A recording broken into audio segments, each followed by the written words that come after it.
Hi, this is Foodie Notes, and my name is Bonisile. So today I'm going to give you a quick roundabout of what just happened in the Euros. France got knocked out by Switzerland. Nobody saw this coming, but there are a couple of things that happened that went wrong in this game, and Switzerland actually, surprisingly, turned out to be worthy victors in this game. France took them for granted, and I think they were not helped by the coach. We'll go into that a little bit later. But the coach made some interesting decisions that allowed Switzerland to come off the blocks flying and caused the French team a lot of problems.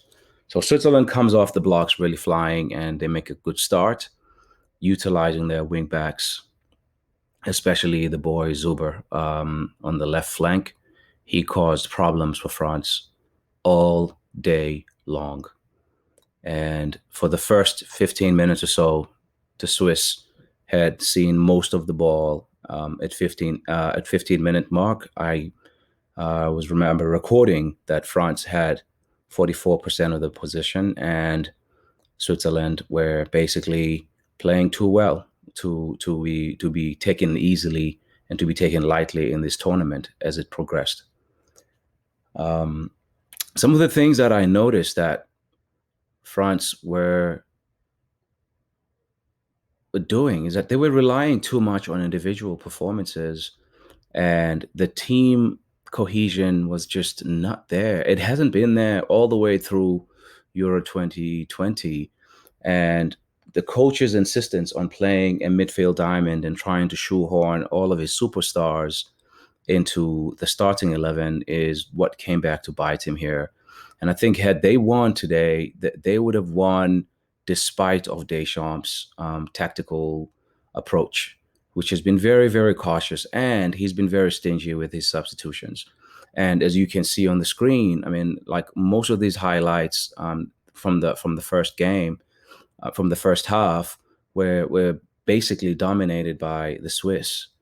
And more key moments, in the game were mostly Swiss. France started to play some football only for a period of about 20 minutes after the flashpoint, which was the Rodriguez penalty miss in the second half for the Swiss. That would have taken Switzerland over the line, probably, at least it would have given them a 2-0 lead. Clearly, they proved later on that a two-goal lead is not safe in this tournament. However, that would have given them a two-goal lead, and they didn't capitalize on that. That then allowed France to really wake up from what they had been they had been sleepwalking throughout this game, and found a way back into it, dominated Switzerland, and played like the France a lot of people were hoping to see in this tournament. Took a two-goal lead, courtesy of two rapid-fire goals from Karim Benzema, who had been one of the star performers. I think he and Pogba did not deserve to be on the losing side today. However, France didn't do enough as a team to justify going through in this tournament. I do think they like they did against Hungary. They the stats are in their favor.